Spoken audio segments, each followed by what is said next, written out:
Good evening, Black people and all allies fighting for Black liberation, Black prosperity, and Black joy. I'm Charles Blow, and welcome to Prime.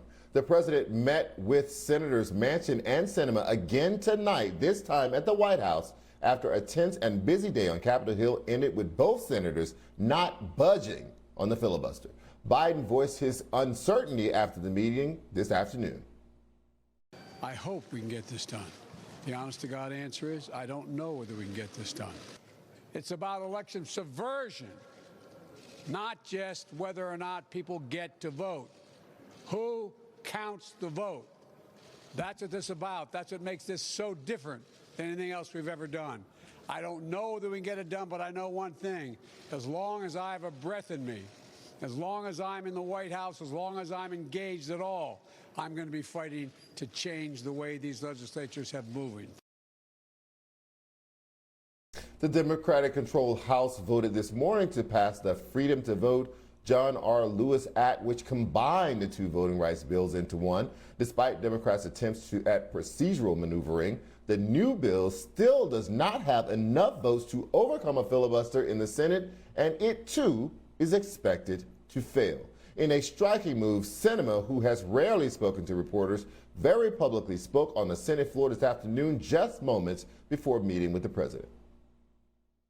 While I continue to support these bills, I will not support separate actions that worsen the underlying disease of division infecting our country. Eliminating the 60-vote threshold on a party line with the thinnest of possible majorities to pass these bills that I support will not guarantee that we prevent demagogues from winning office.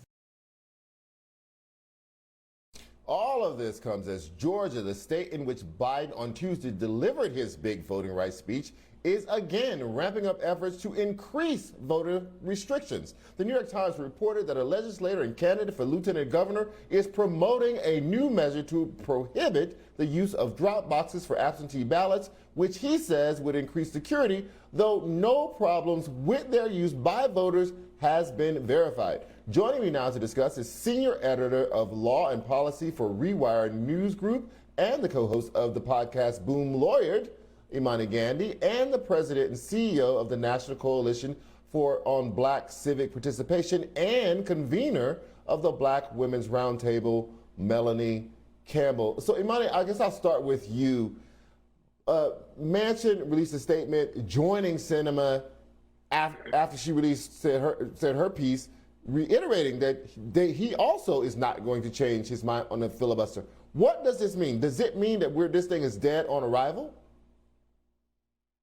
I think the first thing it means is that these are two individuals who grossly misunderstand the importance and the impact of the filibuster.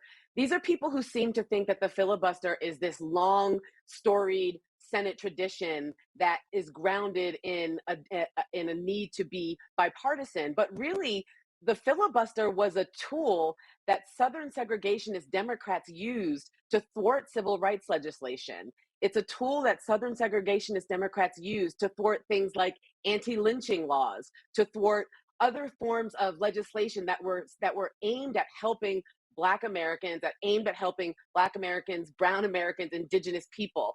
And so the idea that Manchin and Sinema think that it is okay for Republicans along party lines to pass waves of voter suppression laws on party lines with a thin supermajority, but then require Democrats who want to protect the right to vote, to protect the right to vote of people who are being systematically disenfranchised.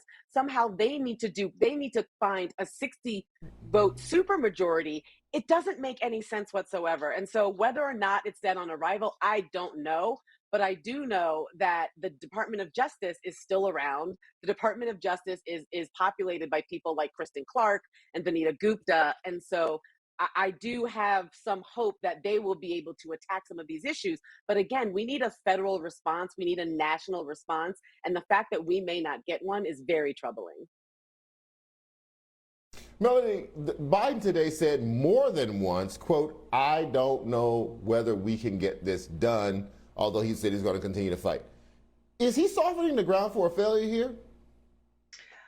Well, I wouldn't say that necessarily, but what I will say is I was totally appalled uh, by Senator Sinema, and the fact that she comes from a state where you had um, the even an attack on their count. You had people who continue to promote the lie, and so you come from a state where you know that you have this going on in your own state, and the fact that you an attempt at least to find a way for Biden's vote to be nullified in the state that she's from. So I think the biggest takeaway from me and a lot of people that I work with and collaborate and build coalition with is that um, there needs to be some changes in the Senate. Unfortunately, it's the reality. I would rather uh, Sinema and Manchin just be real that they're not going to support their own party platform and be real about that than to get on there and be as smug as she was today and saying that I guess at the end of the day, this filibuster means much more to her than to protect the right to vote for Black and brown people in this country. And she can paint it any other way she wants to, but that's what she showed today, unless some miracle happens. And I still have faith that we will win. We may not win by Monday, but we have to win, Charles, and keep fighting. And Biden has to keep fighting. We still have to keep put whatever it takes. And there is an election coming. And I believe that she overreached today in her remarks. And I believe the people of Arizona, 30% of her vote comes from the Latino community. I think she overreached today, and the lack of respect she showed the president of the United States of her own party by even if that's where she was going to go, why not go to the meeting? Why not listen to what the president has to say? You jumped out there. It was really adolescent, in my opinion.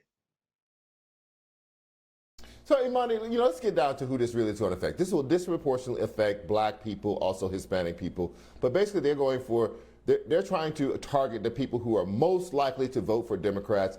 Black people vote Democratic far more than any other group of people, and so they're directly going after Black voters. Now, this is a real seminal moment in the history of the country. White people have lived in a democracy in America for 244 years.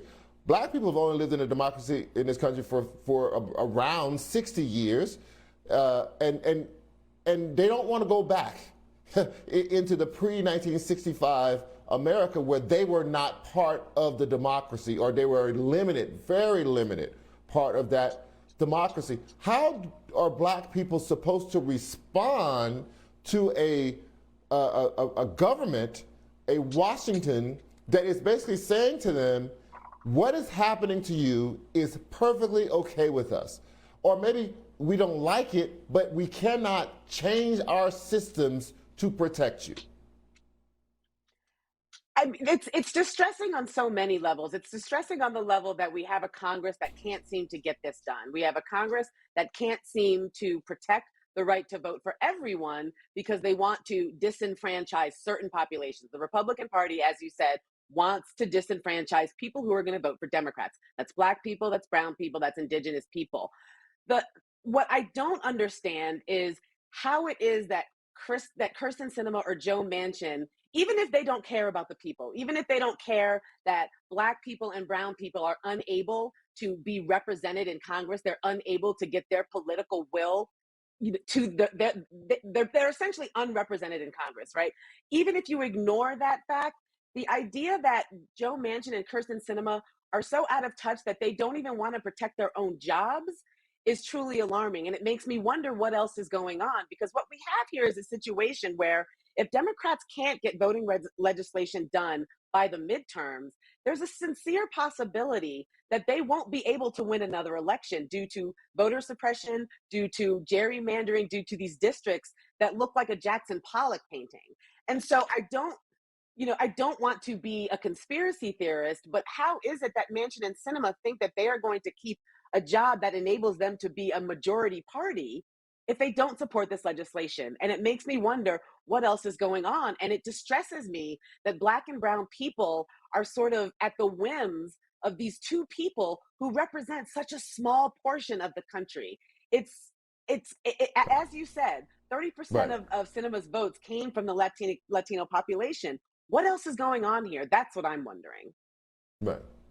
So, Melanie, Imani was pointing out they have to do this before the midterms, but the midterms are right now. The early voting starts in Texas in February. That's next month. They will be voting under these restrictive rules and with these racially drawn districts. So we have a little bit of breaking news tonight. It is being reported that the recess for the Senate will be put off next week so that they can work through next week on this issue of voting rights. But Melanie, what do you think that they can do if the two senators, if they need 50 senators in order to break the filibuster, that is the only way that this gets passed, and those two senators saying no deal, what is the work? I think the people of Arizona need to decide if they want Senator Sinema to stay there 3 more years or not. But of course I don't live in Arizona. But I would say that the people of Arizona, the people of West Virginia, have to elevate their actions in those 2 states. And we also will have to walk and chew gum at the same time. We will have to do all we can with the hand that we're dealt. We're not going to go sit in a corner somewhere and sit idly by. There are states that are doing the right thing, and there are opportunities still for statewide office where there are senators that are up for re-election. We have to do that. I'm cynical that we will be able to win. Let me back up because I don't want to sound partisan, but I think what's important is that our Black vote will help shift power, and we will. And although we may end up handicapped, we still have to fight the fight to demobilize as best we can. I know that my sister Cheryl Eiffel, LDF Lawyers Committee, and many of our civil rights legal groups will continue to file lawsuits. As my sister said, the Justice Department has some of the baddest litigators when it comes to civil rights and voting rights, with Kristen Clark in there, as well as I'm blanking right now, Vanita Gupta in the Justice Department. So and the White House will have to do all it can through the administration when it comes to access to the ballot. There is something called Help America Vote Act that's still on the books. That was some of the things that we talked to Vice President Harris about when it came to things that the administration can do to provide access to the ballot, all the things that we have to do. And I believe that there's opportunity in 2022 to elect some additional senators. And also, those, Charles, we cannot let the other 50 Republicans off the hook, because some of them are in states where there are some populations that are diverse. Melanie, I hate to break in, but I'm being told I have to go. Melanie, I hate to break in, but I'm being told I have to go. However, I take your point. As much as we may see this as a Democratic failure, it is in fact a Republican assault. All 50 Republicans are voting against this bill. So it is a Republican assault. Imani Gandy and Melanie Campbell, thank you both, as always, for joining us tonight.